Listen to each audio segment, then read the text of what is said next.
মানুষ দেখে বাহ্যিক রূপ, কিন্তু আল্লাহ দেখেন হৃদয়।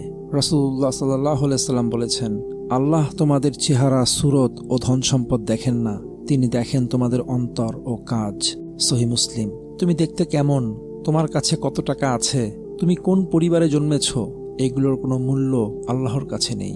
তিনি দেখেন তোমার অন্তরের পবিত্রতা, তিনি বিচার করেন তোমার কাজ ও আমল। তাই আসুন আমরা অন্তরকে পরিশুদ্ধ করি, আল্লাহর সন্তুষ্টির জন্য আমল করি।